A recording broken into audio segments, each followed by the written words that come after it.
देखिए, नीट और जेईई से रिलेटेड 2 से 3 ऐसी न्यूज़ है जो कि आपको जानना ज़रूरी है और आपको इस चैनल पे सारी की सारी न्यूज़ जो है एक ही जगह पे मिल जाती है। तो आप इस चैनल को सब्सक्राइब कर सकते हैं नीट और जेईई के अपडेट्स के लिए। सबसे पहले मैं आपको बता दूं कि इस वीडियो में मैं जो न्यूज़ बताने वाला हूं वो बेसिकली तमिलनाडु और महाराष्ट्र स्टेट के स्टूडेंट्स के लिए ज़्यादा इंपॉर्टेंट है। आप भी देख सकते हैं, अगर आप महाराष्ट्र और तमिलनाडु से बिलोंग नहीं करते तो फिर भी आप देख सकते हैं, क्योंकि ऐसे एक्शंस आपके स्टेट में भी हो सकते हैं नीट से और एमबीबीएस सीट से रिलेटेड।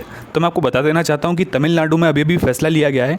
तमिलनाडु की जो कैबिनेट है उन्होंने अभी फैसला लिया है कि 7.5% कोटा, मतलब कोटा विद इन कोटा का जो सिस्टम है ये लागू कर दिया गया है तमिलनाडु में। बताना चाहता हूँ आपको कि वहाँ पर जो गवर्नमेंट स्कूल्स के जो बच्चे हैं उनको एक्चुअल में ज़्यादा रिजर्वेशन मिलेगा और उनको ज़्यादा चांसेस रहेंगे उनके नीट में सिलेक्ट होने के, क्योंकि ऐसा करा गया है तमिलनाडु गवर्नमेंट की तरफ से, ताकि जो पुअर स्टूडेंट्स है, जो मतलब बैकवर्ड क्लास से आते हैं, उनको थोड़ा हेल्प हो एमबीबीएस करने के लिए, डॉक्टर बनने के लिए।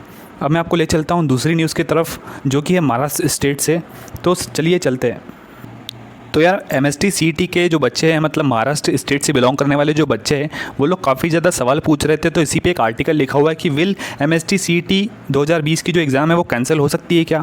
तो यार इस आर्टिकल में पूरा कवर करा गया। इस आर्टिकल के लिंक मैं आपको नीचे दे दूँगा। तो मैं आपको बताना चाहता हूँ कि इसमें क्या लिखा गया है कि महाराष्ट्र में अभी सबसे ज़्यादा केसेस है कोरोना के, आपको भी पता है। तो मैं आपको बताना चाहता हूँ कि वहाँ पर स्ट्रिक्ट लॉकडाउन लग चुका है। फिर भी मैं आपको बताना चाहता हूँ कि वहाँ पर कई बच्चे डिमांड कर रहे हैं कि एमएसटी सीईटी की जो 2020 की जो एग्ज़ाम है उसे कैंसिल करा जाए और उसका जो एडमिशन है वो 12th के नंबर के बेसिस पे, मतलब बोर्ड्स के नंबर के बेसिस पे करा जाए, जितनी भी सीट्स है और जितने भी कोर्सेज है उसमें।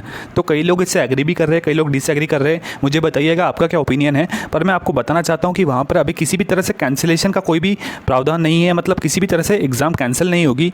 एग्ज़ाम को पोस्टपोन करा जाएगा ज़्यादा से ज़्यादा टाइम, क्योंकि आपको ही पता है कि सोशल डिस्टेंसिंग फॉलो करना और मेजर्स फॉलो करना सारे के सारे सेफ्टी से रिलेटेड, ये सब अभी पॉसिबल नहीं है महाराष्ट्र में, क्योंकि वहाँ पे नंबर ऑफ़ केसेस ही बहुत ज़्यादा है और वहाँ पर जो ट्रांसमिशन होगा उसका आप लिमिट सोच भी नहीं सकते, क्योंकि इतना ज़्यादा वहाँ पर आउटब्रेक हो चुका है कोरोना वायरस का। तो यार इस सिचुएशन में एग्ज़ाम को करवाना बिल्कुल भी पॉसिबल नहीं है।